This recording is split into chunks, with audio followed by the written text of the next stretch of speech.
We all want to be happier, but how do we get there? First, we start by realizing happiness is not a destination. Being happy consists of micro action steps every single day. I'm your host, Brittany King, and I'm here to guide you along the way.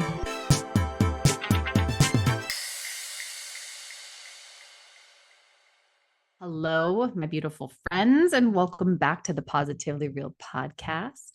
I'm your host and your coach, Brittany King, and I got another episode dedicated to your health. This month, I am focusing on all things health related, and it is no surprise that almost every single conversation that I have had is around gut health. So there must be something here. So I have a very special guest with me today. I have Lindsey Renteria. Did I say it right? Yes. You did it right. With me on the show. She is a nurse practitioner and she's a gut health consultant with over 15 years of experience working in the medical field. As most of us have experienced, we go through our own journey, which often leads us to serving others. And we connected at an event that I did. Well, actually, we connected at Spin long time ago, but then reconnected at a Mama Refresh event a couple months ago. And we chatted after class. And I was like, oh my gosh, I want to know everything that you're doing. And she was like, I want to know everything you're doing. And then by just, through conversation and looking into your offerings, I was like, let's have this conversation actually on the podcast. That's why I love having a podcast. So we can talk about all these things and not just in between us, but to share it with our communities. So Lindsey, welcome to the show. Yeah, thanks for having me. So happy to be here. I could obviously talk about this all day. It's why I do this for a living. And so just so happy to kind of spread honestly, any bit of knowledge, because whether we think so or not, gut health applies to every single one of us. And so it is so critical to just our overall health and well-being. I couldn't agree more. And it's funny because you just don't learn about this, like, unless you end up going through your own gut challenges. And then even if you go through your gut challenges, I feel like a lot of people just kind of accept it of like this, I just have stomach aches and bloating, and that's just how they feel forever. But then there's the people that are like, this can't be it. It can't be this way. And before we hit recorder, I was talking about my daughter because she has eczema, and I know that it's related to her gut health because I grew up with eczema and no one ever diagnosed gut health. It was always topicals, lotions, and they just basically chalked it up as she has sensitive skin, when really it was a sensitive gut that needed to be addressed. But I'm grateful that I went through that because I have the awareness for my little 2-year-old to be like, oh no, we're going to get to the root of this before you're an adult like me, when I figured this out. So the work you're doing is so important. And I'm just excited to talk to you about all the things. So let's just start with a little bit about your background and how you got into this and your own gut journey. Yeah, absolutely. It's interesting because, a lot of times when things happen to you and you're going through a phase of trying to figure out what's going on and how do I heal this, it's really like you don't actually realize what happened and sometimes what was even causing your issues until after you're over that hump and on the other side and maybe feeling better. And then you kind of take a deep look back, like, what even caused this in the first place? And I share that because, I really started experiencing significant gut issues in my late 20s. And just to kind of give some background, I, lost my dad when I was 13 years old. And looking back now, I never coped with that effectively as a teenager and in the way I should have. I had no idea that that was playing into my gut health. And I'll kind of talk about that in a minute. But I basically found myself as this 27, 28-year-old girl taking care of herself by eating healthy, working out 5, 6 times a week, doing all of these things. And I found myself, no matter what I ate, I would be doubled over in pain. I had constipation, I had acne, I had bloating, I had acid reflux. I was diagnosed with Hashimoto's, which is an underactive thyroid and autoimmune disease. I had high cholesterol. I had all these issues going on. And I'm like, what in the world? I'm supposed to be a healthy 28-year-old girl. And come to find out, I kept oh, I can't tolerate this food. I can't tolerate that food, and going on and on. And honestly, it wasn't until I started working with a coach myself through actually, I was working with her on like health and wellness and basically repairing my relationship with food that I didn't even realize I had an issue with until she pointed out. So that's honestly when my healing journey started, and being able to recognize I had a very poor relationship with food and myself, which led to some physical symptoms of not feeling well, and then really digging into where did this even start. And now, kind of looking back, hindsight 2020, it started with the loss of my dad, and I really started having some issues with constipation and some weight gain from a young age as a teenager for as far as I can remember. But it was interesting because I never had those as a child before my dad had passed away.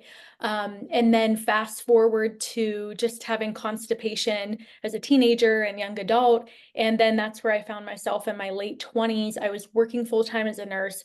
I was in school full time as a nurse practitioner. My stress level was through the roof. I felt completely overworked, underslept.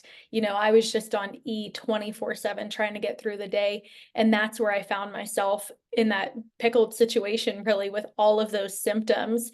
And once the stress subsided, once I got done with school, things started to ease up at the same time that I also started to repair my relationship with food and myself.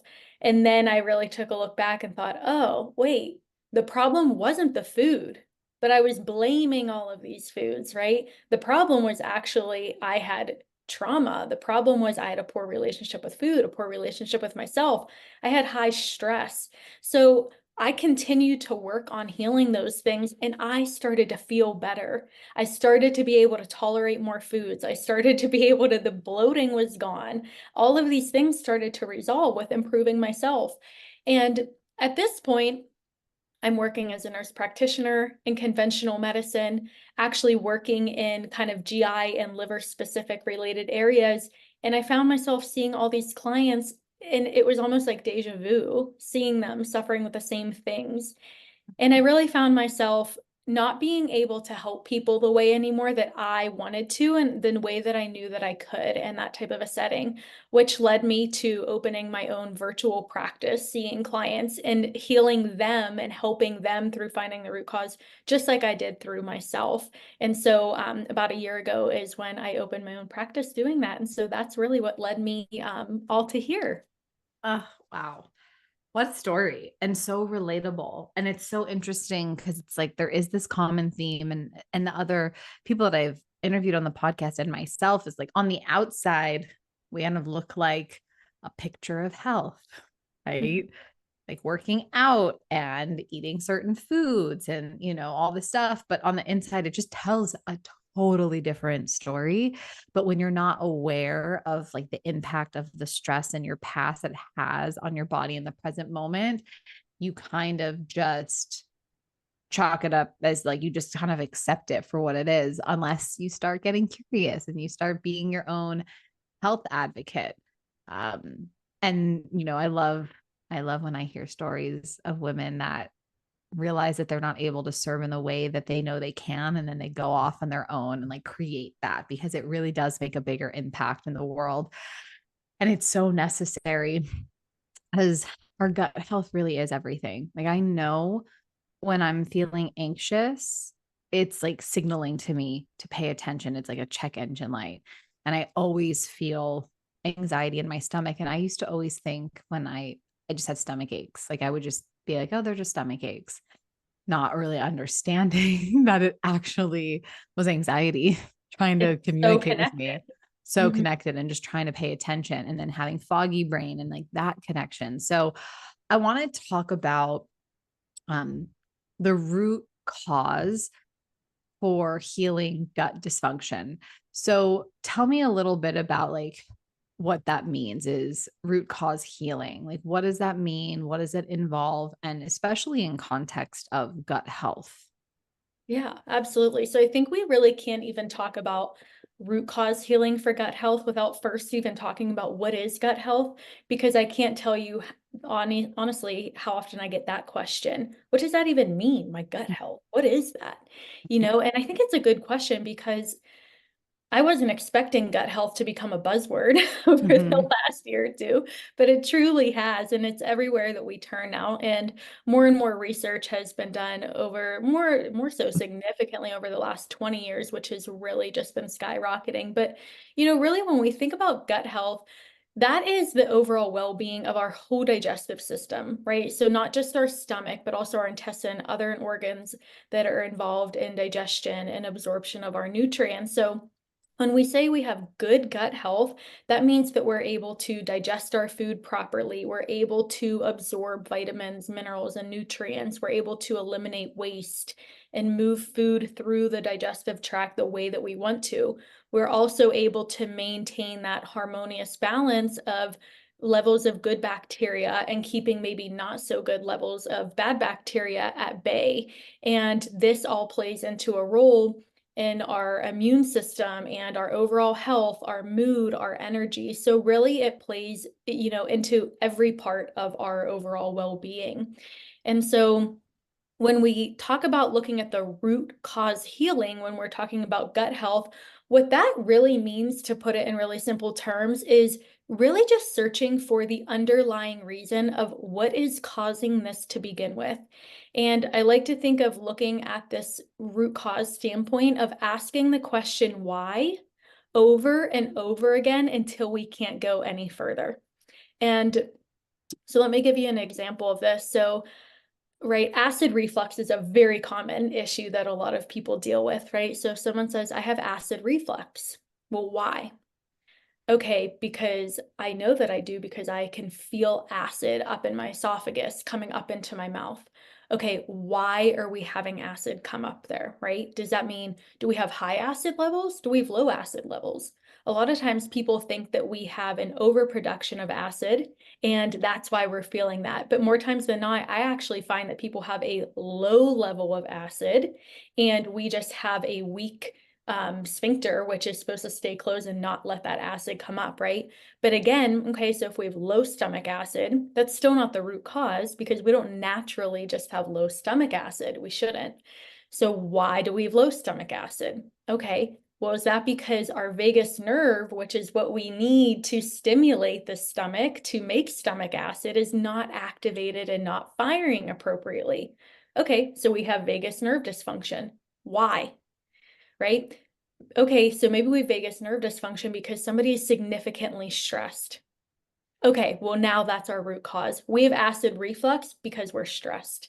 So really asking that question, why, over and over and over again until we literally can't anymore. Amazing. I love that approach. And I love it's like following the breadcrumbs, but it's almost like reverse engineering it. Now, Yes. would you say, I'm curious then, like when you ask yourself or you ask clients and you're getting to the root, asking yourself why until you can't go any further, how much of this is tied to stress? It all is. And I mean, think about the world that we live in today. We are all trying to do more in our day with the same amount of time.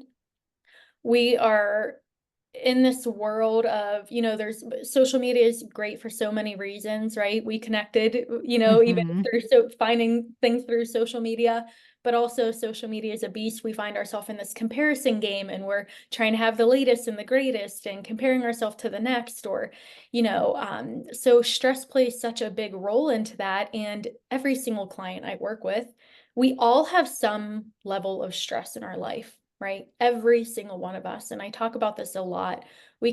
Sometimes we can't change the stress in our life, right? Like kids, for an example. I love my kid, but kids create stress, right? Creates a hectic schedule. It's not like we're going to remove the child though from the Mhm. situation. So when we can't change our stress, how can we change our response to stress? Mhm. So good.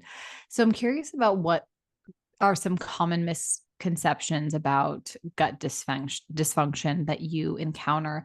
Because I'm curious about, like So a lot of the gut dysfunction comes from stress. But what about things like parasites or Mhm. um what else am I thinking of? I mean, parasites is the first thing that came up, but like the different like gut diseases or conditions that have appeared over the past 20 years. Yeah. So many misconceptions, right? And that's why everything has become so confusing. Let's touch on parasites for a minute because I think that's a big hot topic. Um, Everybody's into parasite cleanses and doing all of these things right now. And I will tell you right now that we all have some little parasites in us. It's part of a normal gut flora. And so if every single one of us did a parasite cleanse, we'd probably see parasites in the toilet. But I think the common misconception of parasites is everybody thinks that they're foe and they're bad and they're harmful, and that's not really the case. But when we have overgrowth or too many parasitic infections or ones that are actually causing problems, those are actually typically stemming from an imbalance in the other bacteria and other issues going on. So you'll see people go through these parasite cleanses and you're strictly going after the parasite. But again, that root cause approach, why did we have a parasite issue to begin with? Mm-hmm. And a Mm-hmm. lot of times that's kind of stemming back to the foundations, the stress, the Mm-hmm. nutrition, what's creating gut dysfunction in the first place. Yeah. So good. That makes so much sense. So, what other misconceptions do you run into when it comes to gut health? Because you're 100% correct. Like, there's so much information out there, and a lot of it's really good marketing and like selling like the next health craze. And, but I think that's why people get really confused around gut health. Yeah. Okay. So perfect. That kind of leads into really what was on my mind. So I think we're constantly in this search, right? We're in the world where there is a solution and a fix and for everything that we can search online, find online, buy Mm-hmm. online, right? Mm-hmm. We're all consumers and we're all big consumers now. And so we're constantly on the search for this perfect pill or this perfect protocol for my gut. And I'll often get people messaging me, I worked with someone, or I took this, or I took that, and this didn't work for me. And, this didn't work for my healing, and all of these things. And we're so focused on this like shiny object and these sexy things, right? Like this gut health protocol and this line of supplements. And we think, oh, that didn't work for me. And it's because we are missing the things that aren't so exciting, the foundations, Mm-hmm. the sleep, the nervous system regulation, movement, eating whole foods, right? Mm-hmm. So those aren't like the sexy things that sell because those are free. Right. And so they're basic and boring, Mhm. but they're for the foundations for a reason. Mhm. So Mm. where,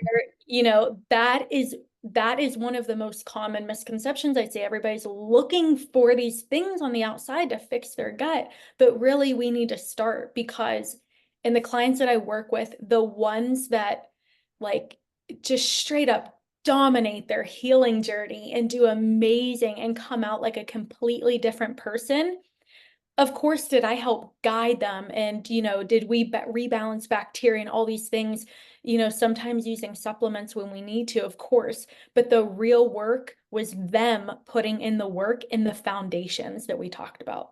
Mm. That's where the real healing comes from.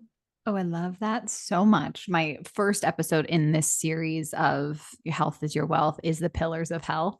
And it touches on that like movement, sunshine, sleep, stress management, nervous system regulation, nervous system health, like all the things that you just said. And it's true. It's like, it's boring. People, and I find this with my clients too. I'm like, I'm not giving you the sexy answers, but I'm like, I'm telling you, if you focus on these things, you will start to feel like it's almost impossible. Like I have not met a single person that focuses on those 5 pillars of health and doesn't feel better in some capacity. Yeah. And I think to me, it's like we call the foundation because you can't just build a house without a strong foundation. So it's like, yes, you can make those adjustments and, you can use some supplements, you can do different things to help rebuild, but you have to have that foundation before you can even go into that next step.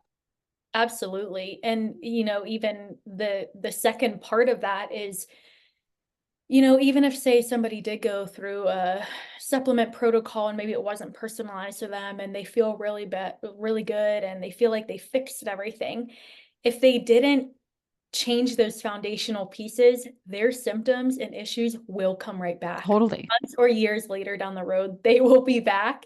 And then people are really up in arms, like, what am I supposed to do now? So it Right. just goes to show, and I see it all the time. Oh, I'm sure. Right. Like if you do all this, that you follow the perfect protocol, because it's like, just tell me what to do. Right. It's like, okay, I follow the protocol. But then if you're not managing your stress, you're still overworked, you're still burning yourself out, you're still going above and beyond when you don't need to go above and beyond, and you're working all these extra hours, it's not going to get better.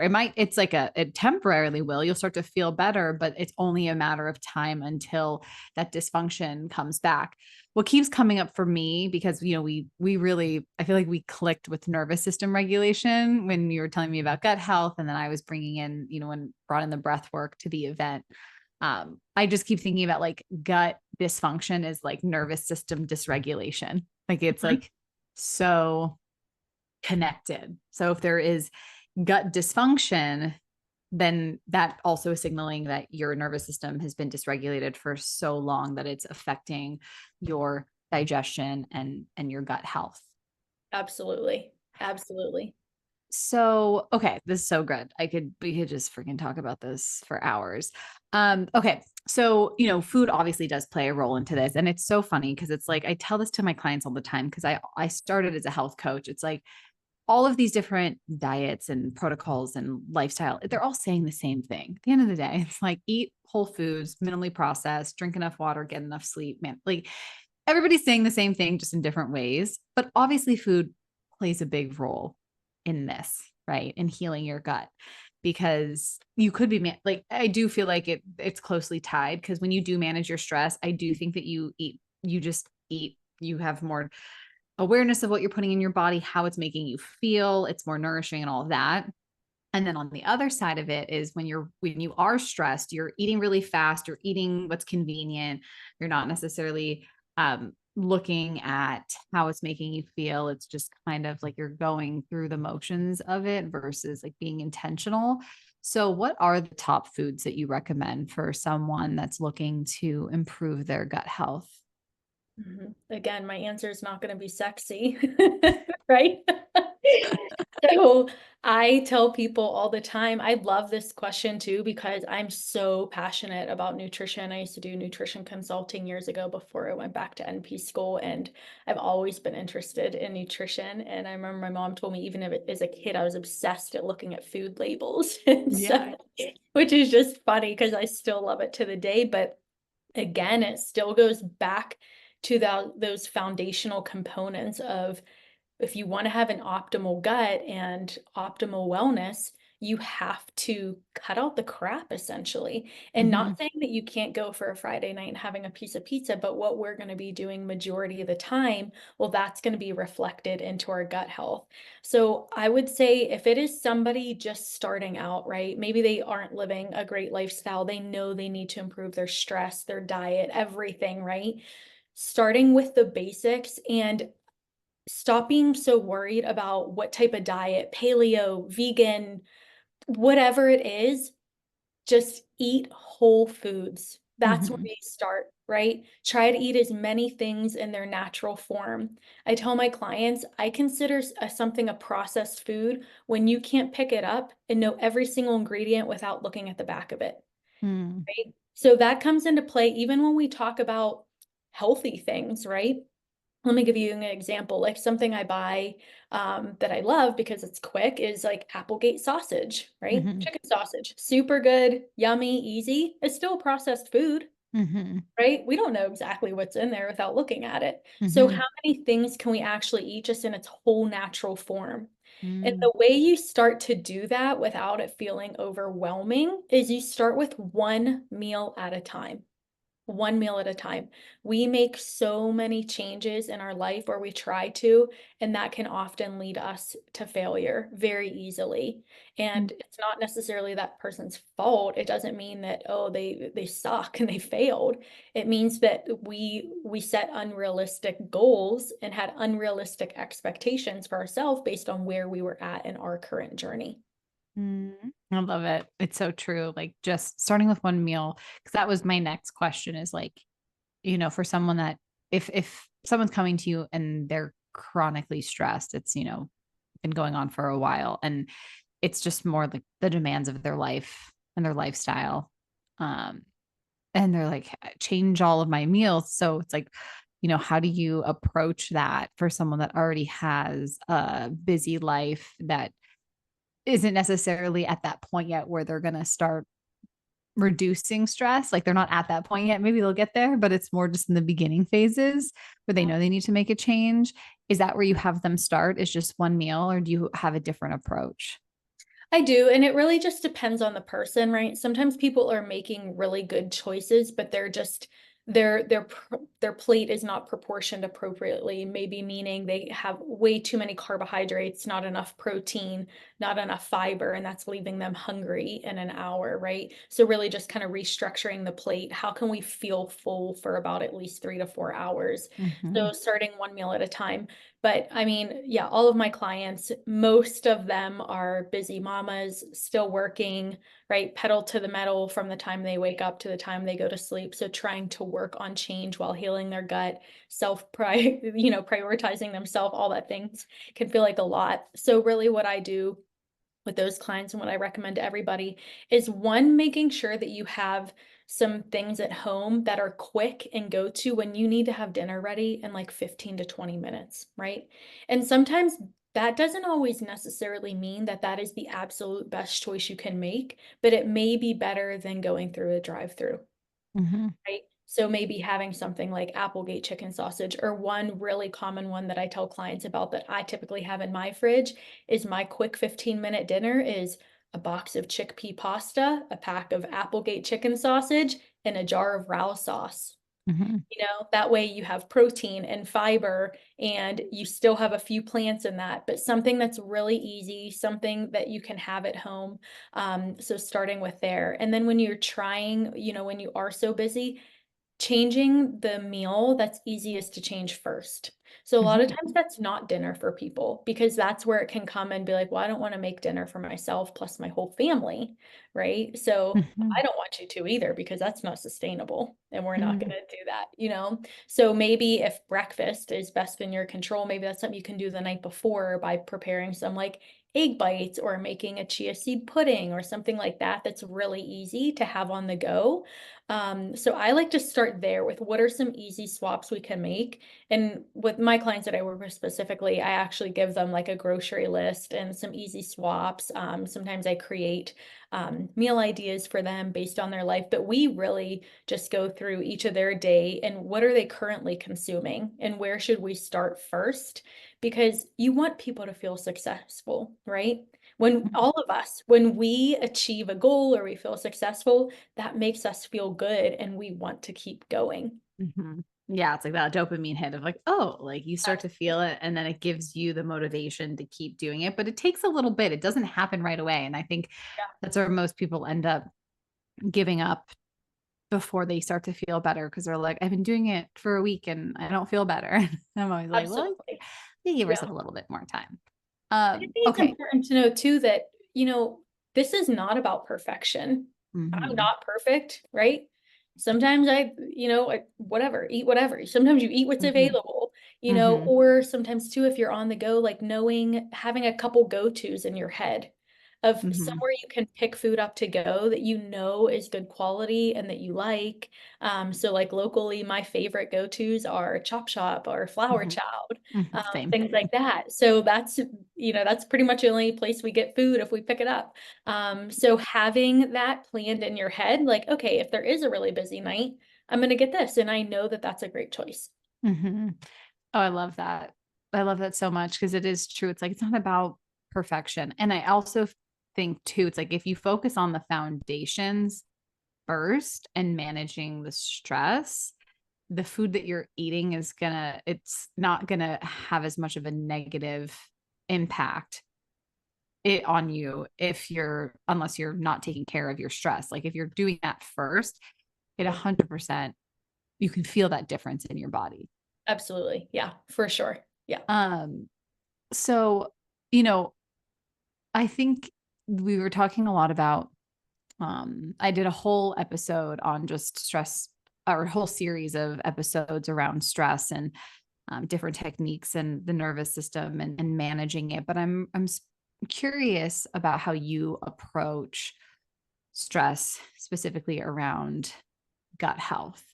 Mhm. So, I want to talk about the effective stress, like, or some effective stress management techniques that you have found to be proven and also beneficial to gut health.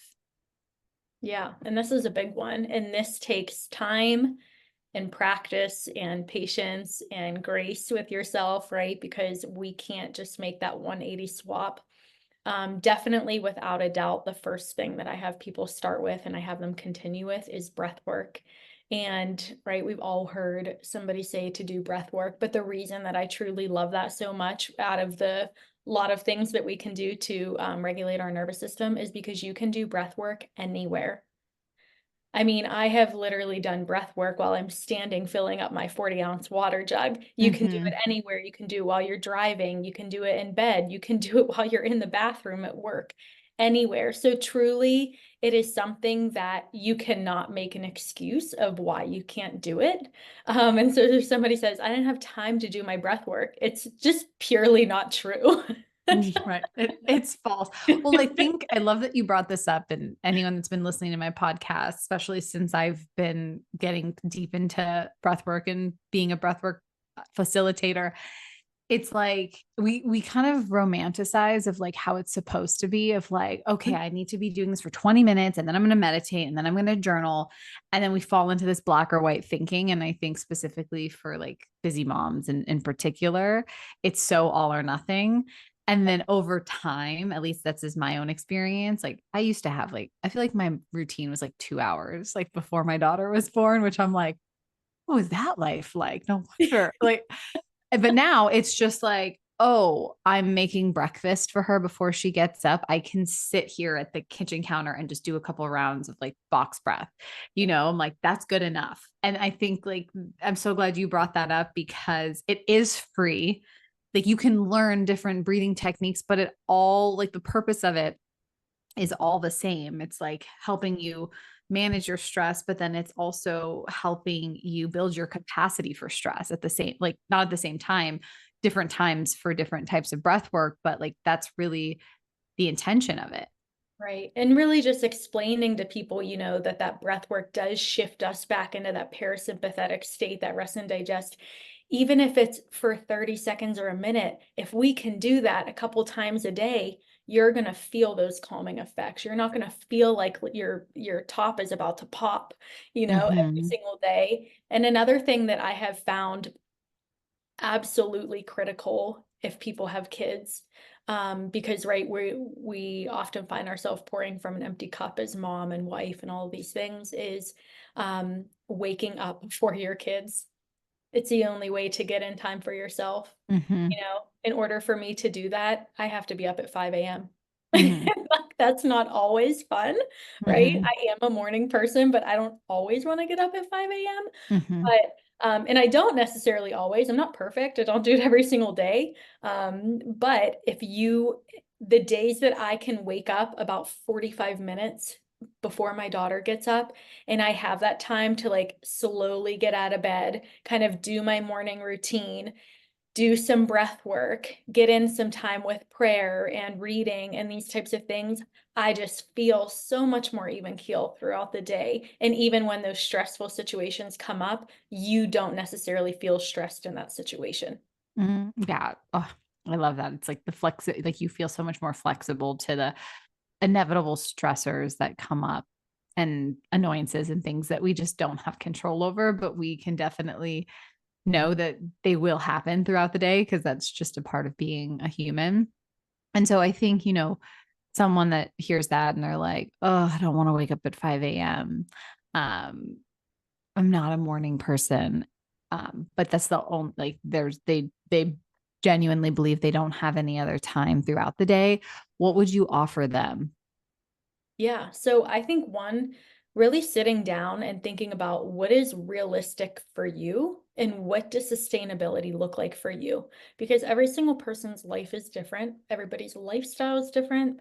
Some people are super busy but handle that busyness well, right? And some people are not that busy but feel like their lid is, like their cup is overflowing and they can't handle it. So I would say one, really think about what's one thing that you can do in your day, right? And so if they don't have that time to wake up earlier, I've legitimately told some of my moms, do your breath work as soon as you wake up, but before you get out of bed, because guess what? Nobody knows you're up yet.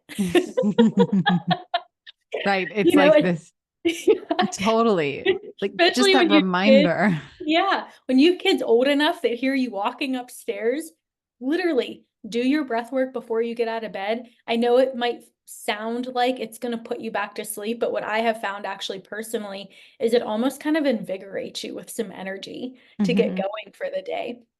And so I've had people do it before you even get up. Nobody mhm. knows you're up yet, or when you go into the bathroom, just do a couple breaths right there. And especially if you're a woman struggling with constipation or issues in that way, doing some breath work before going to the bathroom will benefit you in more ways than just stress. Oh, So yeah. really finding those really, really little pockets of time, say if you're coming home from work right before you get inside, just taking a moment to sit in your car in silence. Like these are the little pockets that we all have it, Mhm. right? It's just, Totally. oh, I gotta get inside because I gotta get dinner started.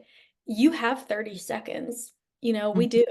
I think, it's interesting because I think if now in today's day and age, if we all looked at the time that we spend on social media, it would tell a lot for what we do actually have time for. Oh, ooh, yes. I feel like that is so accurate. And actually, my husband and I have been talking about this because as my daughter's been getting older, she has more needs and she's more aware and she's getting out of her bed. And so, like, that time that we used to have in the morning, she like comes out, she's like, hi. And so, like, like literally this past week, just been working on like bringing her back to her room, getting her books, and then like spending those 30 minutes to Mhm. just do what I need to do. And I tell her, I'm like, mommy needs a little bit of space to like be able to show up for you today. And so you're going to go read books. And she, like, it's funny because like she gets it. Like we're having this conversation and she's like, okay. And then like her limit of her being in her room reading books is probably like 20, 30 before she like opens the door again and goes, mama. But I did feel a little hopeless for a couple of days of like, when am I going to do this? And just by even that little shift in like conversation with her, my toddler, like it's made a huge difference like the following week.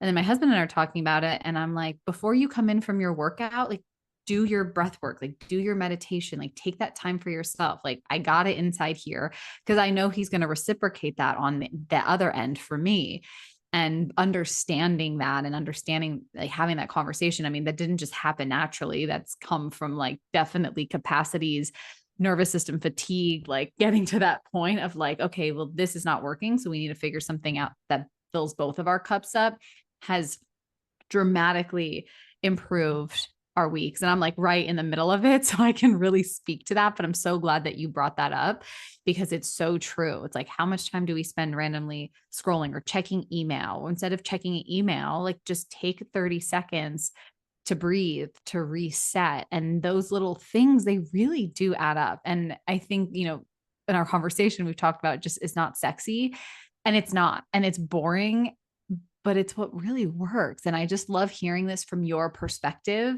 from gut health because it just reaffirms everything else that I believe and that what I share and what I talk about.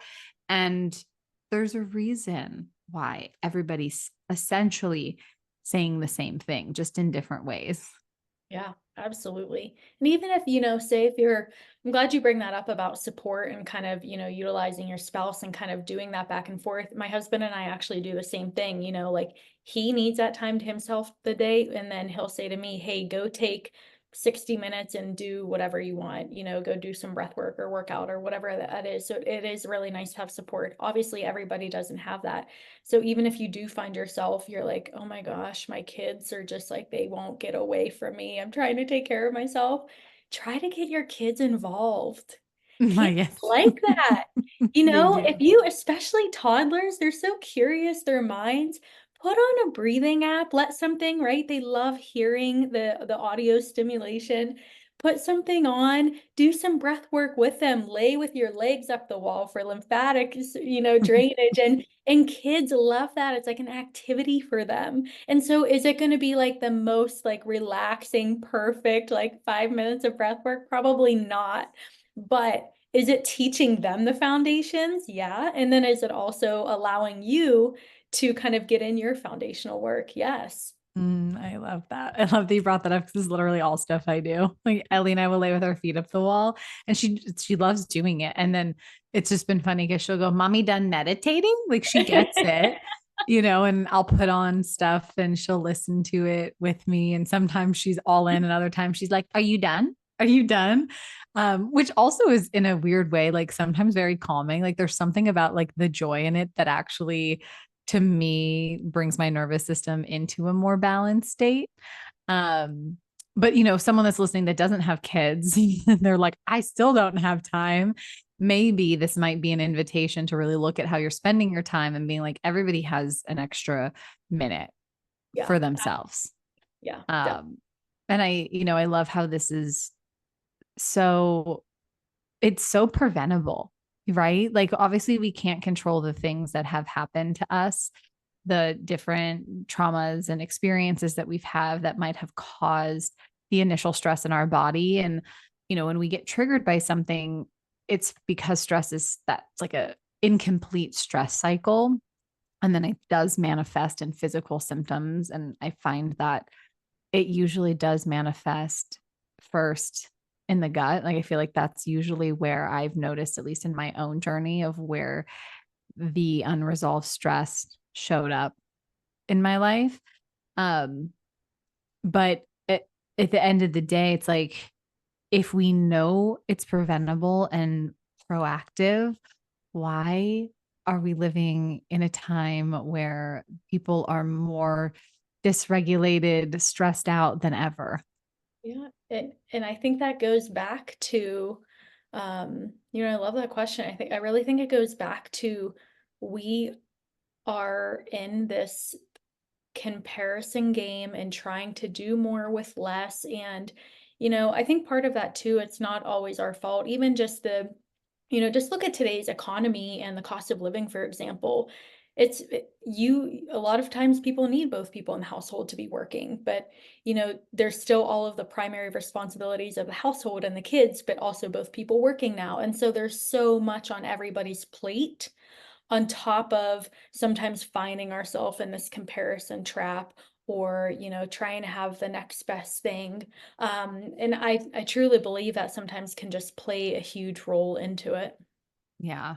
Mm, so true. And like we kind of get lost in it.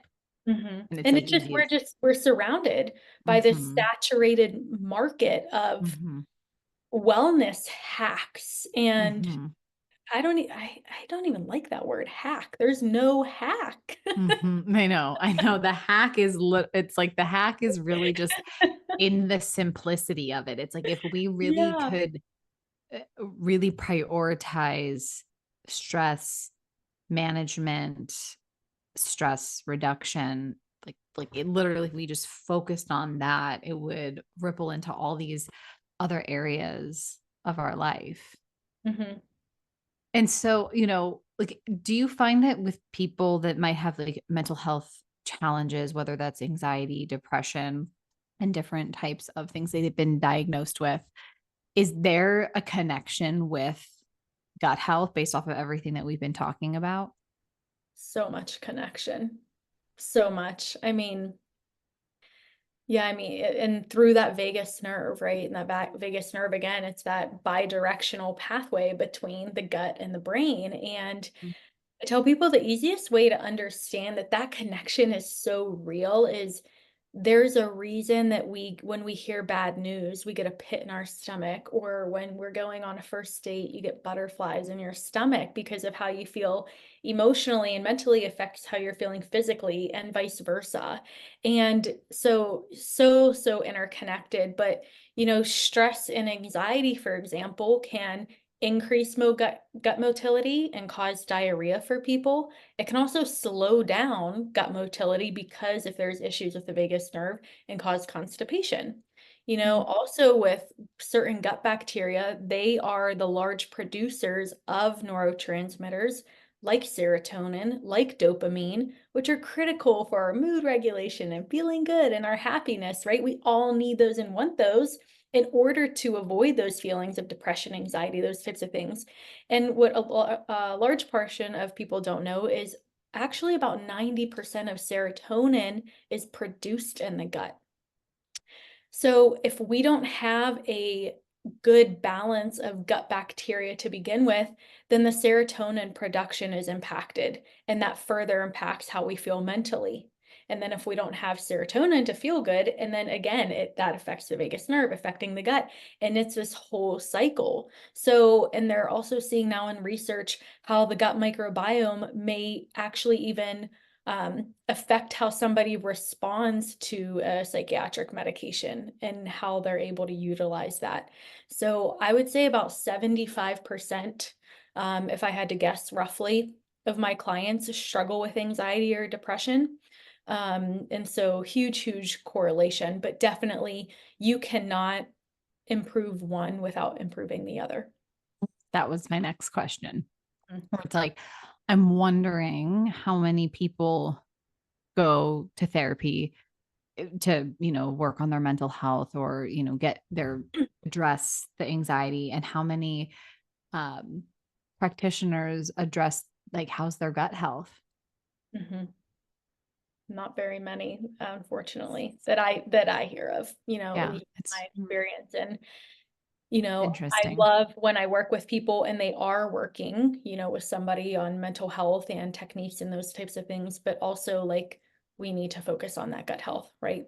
And Mhm. also too, from the same perspective, when I'm working with someone, maybe they also have something that's out of my scope that I need you to also, alongside with me, be working with somebody else too on more mental health strategies and, all of that together. Because again, you can't heal one without healing the other. Mhm. Yeah, but it's like it sounds like as you heal it, like that's when you start to feel like that's where the well-being comes from. Yeah. If you And start focusing on one, the interestingly, other starts to feel better and vice versa.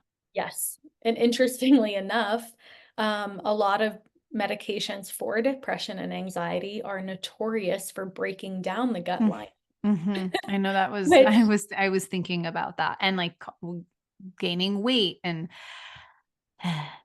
yeah, that's a whole nother yeah. that's So like a whole just a nother podcast episode or rant. absolutely. Yeah. So just a whole it's really a vicious cycle and a spiral that sometimes once, somebody is so deep into it, it can feel like it's impossible to get out, but I promise you it's not, right? And we know you just start with one small step. And I think one really important thing for people to know is usually you did not get sick overnight. And so to expect that you're going to feel well within a week or two is just not realistic. And so that's why those long-term sustainable habits and building those practices take time, and healing takes time.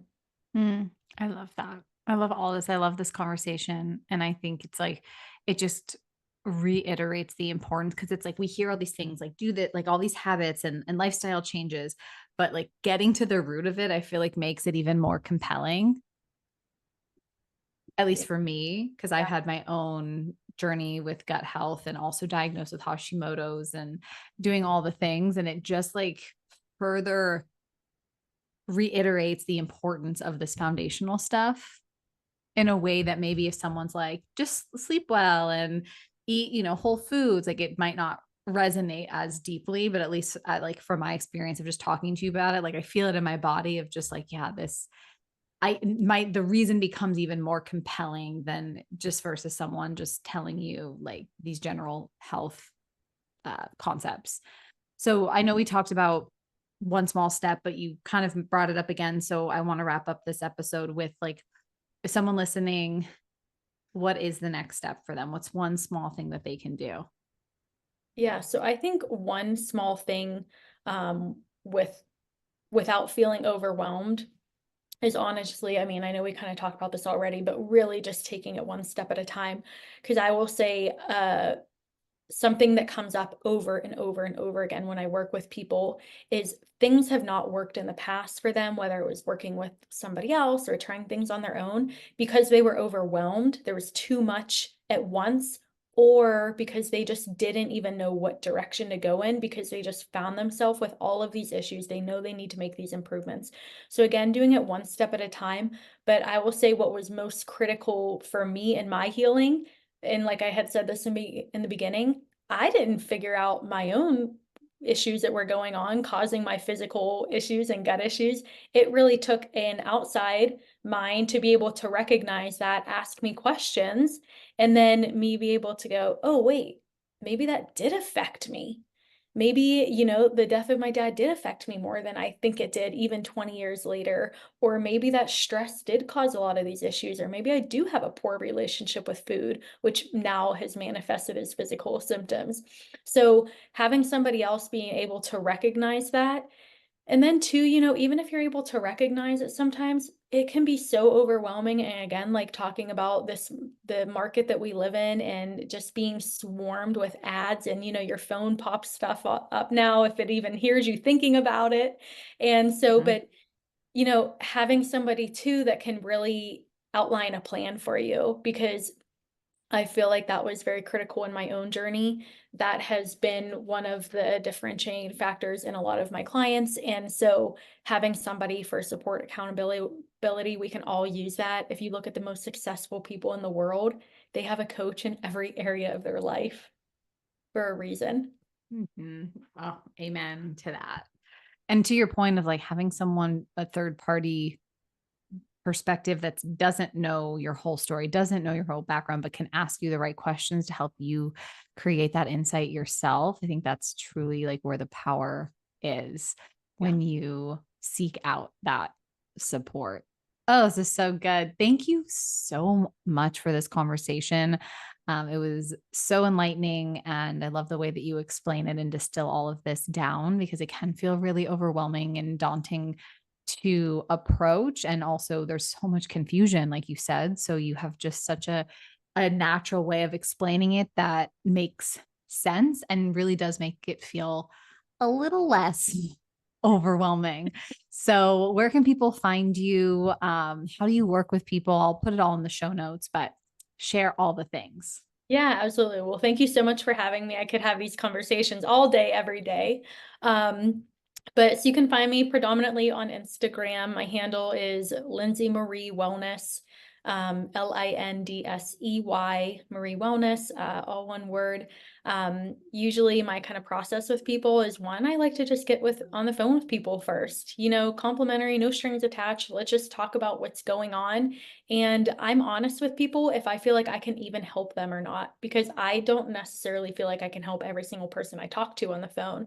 And so that's just kind of making sure it's a good fit. And then usually from there, we talk about, what does that healing plan look like for somebody? Do they need testing? How long do I think we need to work together? All of that, which is completely individualized to people. So each approach is really unique in its own way, which is what makes us so fun. Our healing journey is unique, just like our gut microbiome is unique to us. So that's why it cannot be a one size fits all. Oh, I love it. Well, I will put that all in the show notes. Thank you so much for this conversation. Is there anything else you want to share before we wrap up?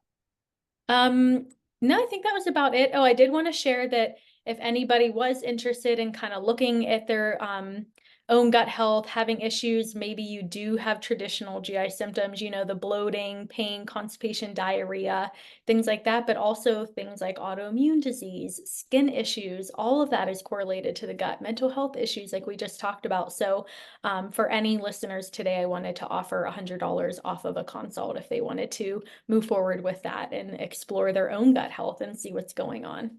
Oh, thank you so much. That is so generous. And I will make sure that that is all included.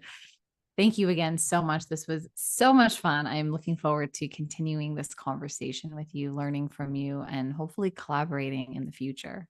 Yeah, absolutely. Thank you so much for having me. Such a great conversation.